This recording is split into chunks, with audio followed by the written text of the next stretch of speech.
Important question है class 12 का target 95 series का चैप्टर 6 का है। आप लोगों ने क्वेश्चन पढ़ ही लिया होगा, मोस्ट इंपॉर्टेंट क्वेश्चन, और ये 2018-19 वाले पेपर में आया हुआ था 4 मार्क्स में। तो चलिए ये देखते हैं। कह रहे if the sum of the length of the hypotenuse and the side of a right angle triangle is given. मतलब गिवन क्या है, अगर मैं यहाँ पे एक राइट एंगल ट्रायंगल बनाता हूँ, इसका नाम PQR, कुछ भी नाम ले लेते हैं एट रैंडम, PQR। तो बोला क्या कि इसमें जो हाइपोटेन्यूज है, अब हाइपोटेन्यूज क्या होती है, जो राइट एंगल के सामने वाली साइड होती है उसको हाइपोटेन्यूज बोलते हैं। सपोज मैंने उसको लेट कर लिया x, बोले the sum of the length of the hypotenuse and a side. अब कोई सी भी दो साइड जो बची है उनमें किसी एक को आप लेट कर लो, हाइपोटेन्यूज तो फिक्स है, अब इन दोनों में किसी भी एक साइड को आप लेट कर लो। सपोज मैंने इसको y लेट किया, तो इन दोनों का जो सम है वो गिवन है।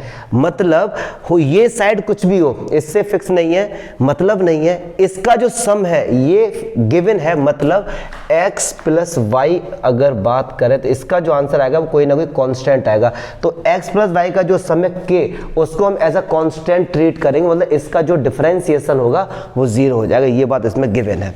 अच्छा, कह रहे हैं कि so that the area of the triangle is maximum with the angle between this side π/3।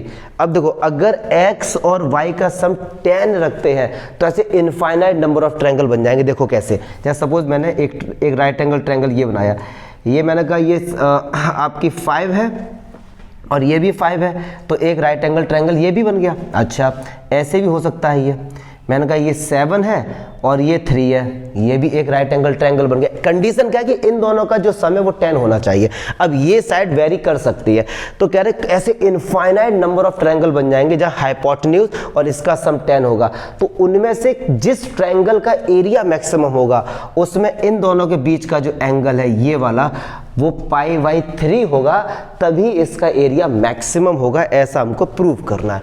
तो चलो देखते हैं, हमको जो हमारा ऑब्जेक्टिव फंक्शन है वो क्या है, एरिया। एरिया जिसको मैक्सिमम दिखाना है, तो area of triangle PQR। Right angle triangle है तो 1/2 बेस इनटू हाइट, 1/2 बेस कितना है जी y, और हाइट अगर मैं इसको h कंसीडर कर देता हूँ, चलो ये h है, तो 1/2 बेस इनटू हाइट, ये हमारे पास एरिया है। अब प्रॉब्लम ये है कि सर ये ऑब्जेक्टिव फंक्शन तो है, लेकिन किसके रेस्पेक्ट में डिफरेंशिएशन करें, क्योंकि y भी चेंज हो रहा है और h भी चेंज हो रहा है। देखो y यहाँ पे 5 था, यहाँ पे 3 था, y भी चेंज हो रहा है। इनका सम चेंज नहीं है, x और y तो चेंज कर सकते हैं और s तो चेंज होगा ही।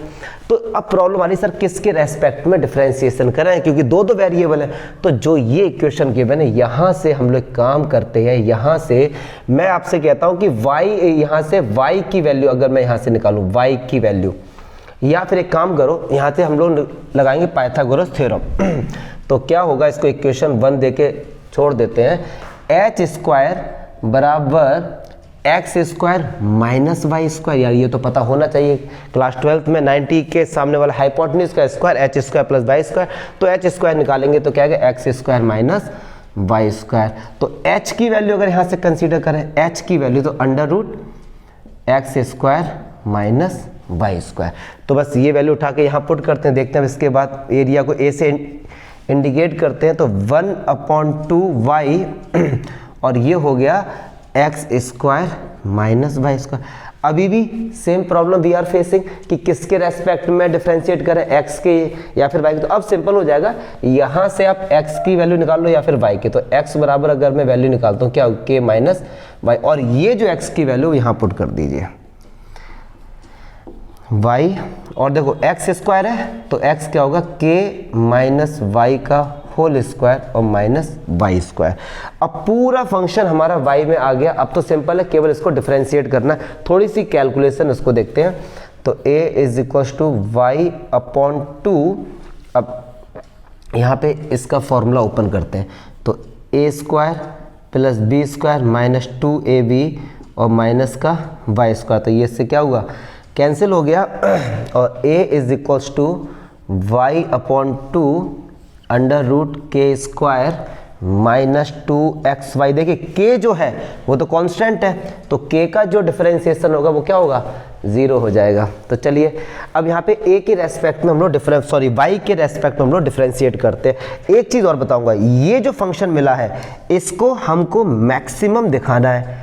यहाँ पे अंडर रूट आ रहा है तो डिफरेंशिएट करने में थोड़ा सा टाइम टेकिंग होगा, तो एक काम करो इसका स्क्वायर कर देते हैं, इसका स्क्वायर कर देते हैं। तो चलिए हम इसका स्क्वायर करते हैं, तो a square is equals to Y square upon 4, और जैसे स्क्वायर किया तो अंडर रूट क्या होगा, हट जाएगा, k square minus 2k Y. अब वही वाली बात है, a स्क्वायर का डिफरेंशिएशन करो या फिर a का करो, कोई अंतर नहीं है, क्योंकि हमारा टारगेट यहाँ पे है इसको मैक्सिमम दिखाना। तो a स्क्वायर को मैं कंसीडर कर देता हूँ z से, और इसका अंदर मल्टीप्लाई करते हैं, तो Y square upon Y square into K square upon 4 minus, जब इसका मल्टीप्लाई होगा तो ये हो जाएगा वाई क्यूब और k, और इस वाले 2 से ये 2 कैंसिल होगा तो नीचे कितना आ जाएगा।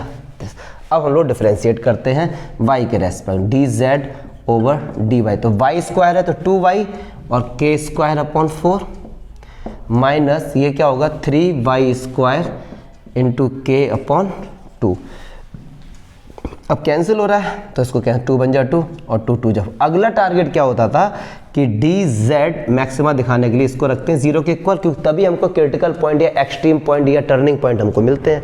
तो चलो जी इसको पुट करो, तो ये हमारे पास क्या है, वाई के स्क्वायर अपॉन 2। जब 0 के बराबर रखेंगे माइनस उधर जाएगा, चलो मैं डायरेक्ट नहीं करता हूँ, जब इसको रखा 0 के इक्वल तो ये वाला पोर्शन उधर जाएगा, तो वाई के स्क्वायर अपॉन 2 बराबर 3y स्क्वायर के अपॉन 2। तो एक 2 से एक 2 शहीद हो गया। अच्छा, एक के से एक के कैंसिल हो गया। अब देखो इधर क्या बचा, Y K is equals to 3y square. एक नॉर्मल, एक कॉमन मिस्टेक जो हर कोई बच्चा करता है, क्या कि y से y कैंसिल कर देता है। यहाँ पे देखता है y की पावर 2 है, यहाँ y की पावर 1 है, कैंसिल कर दिया और y का आंसर निकाल देगा k अपॉन 3। और आपको देखिएगा अभी k अपॉन 3, लेकिन y की पावर क्या है 2, तो आंसर कितना आएंगे 2। तो ऐसे काटोगे तो आपके मार्क्स कट सकते हैं, स्टेप मार्किंग होती है CBSE में। तो इसे कैसे करेंगे, इसको इस तरफ लेके आएंगे, कॉमन लेके 3y स्क्वायर और माइनस का y k is equals to 0। यहाँ से y कॉमन लिया, अंदर बचा 3y minus k is equals to 0। एक बार इसको रखा 0 के इक्वल तो y बराबर 0, इसको पुट किया तो आंसर आया y equals to k upon 3। तो दो आंसर आ गए। अब y 0 तो होगा नहीं, क्योंकि y क्या एक लेंथ है, लेंथ कैन नॉट बी 0 अगर ट्रायंगल बनेगा तो। अच्छा, अब ये हमारे पास क्रिटिकल पॉइंट आ गया, बट अभी हमें ये भी दिखाना है कि ये हमारा पॉइंट ऑफ मैक्सिमा है, जबकि आंसर आ गया लेकिन दिखाना तो पड़ेगा। तो मैक्सिमा दिखाने के लिए करते क्या है, डबल डेरिवेटिव हम लोग उसको मैक्सिमम दिखाते हैं। तो दोबारा से डिफरेंशिएट करते हैं इसको, तो कैसे होगा, यही वाला फंक्शन था, इसको दोबारा करना पड़ेगा क्योंकि D Z over D Y की वैल्यू ये है। तो y का 1 हो गया तो k square upon 2 minus Y square का 2y, तो 6y k अपॉन 2, तो 2 3 जा 6। अब क्या करना है, D square Z upon D Y square में y की जगह पुट कर दो k अपॉन 3। तो चलिए पुट करते हैं, ये तो k स्क्वायर अपॉन 2 है, माइनस का ये 3y है तो 3y की जगह k अपॉन 3 इंटू के, तो 3 से 3 कैंसिल हो गया। तो ये हमारे पास आया k स्क्वायर अपॉन 2 माइनस का k स्क्वायर, आंसर आएगा माइनस का k square upon 2। Answer negative आया। जब हम डबल डेरिवेटिव में क्रिटिकल पॉइंट पुट करते हैं and if you are getting a negative answer, that we can say it is a point of maxima. तो ये हमारा क्या है, D square Z upon D Y square when put Y is equal to k upon 3 is coming less than 0, so this is a point of maxima. y is equal to k upon 3 is a point of maxima. ये क्या है, point of maxima. Answer आ गया, लेकिन हमको ये भी दिखाना है कि उन दोनों के बीच में जो एंगल है वो हमारा क्या है जी, π/3। तो इस पोर्शन को चलो मैं हटाता हूँ एक बार, इस पोर्शन को हटा के यहीं पे आपको दिखाते हैं। देखिए y निकल के आया हमारे पास k अपॉन 3, तो अब x प्लस वाई की वैल्यू क्या है, k अपॉन 3। अब x निकालिए तो k माइनस k अपॉन 3, तो x कितना है 2k अपॉन 3। अगर मैं आपको राइट एंगल ट्रायंगल याद दिलाऊं तो ये x था और हमारे पास y था, ये क्या था, थीटा था। ये राइट एंगल ट्रायंगल, देखो इस एक्यूट एंगल के लिए सामने वाला परपेंडिकुलर 90 के सामने वाला हाइपोटेन्यूज ये परपेंडिकुलर और ये b, तो हमको b पता है और हमको h पता है। b अपॉन h किस में होता है? cos में। तो cos theta is equal to base upon hypotenuse. तो बेस कितना? y बोले तो k अपॉन 3 और हाइपोटेन्यूज क्या है? 2k upon 3। तो 3 से 3 कैंसिल, k से k कैंसिल, आंसर कितना है? 1/2। और cos में जो 1/2 वैल्यू होती है वो cos 60 की होती है, 60 बोले तो π/3। तो ये हमने प्रूफ कर दिया कि उन दोनों के बीच में जो एंगल होगा वो कितना होगा? π/3। तो मोस्ट इंपॉर्टेंट क्वेश्चन था एग्जाम पॉइंट ऑफ व्यू से। फिर भी कोई डाउट है यार तो कमेंट करके बताओ।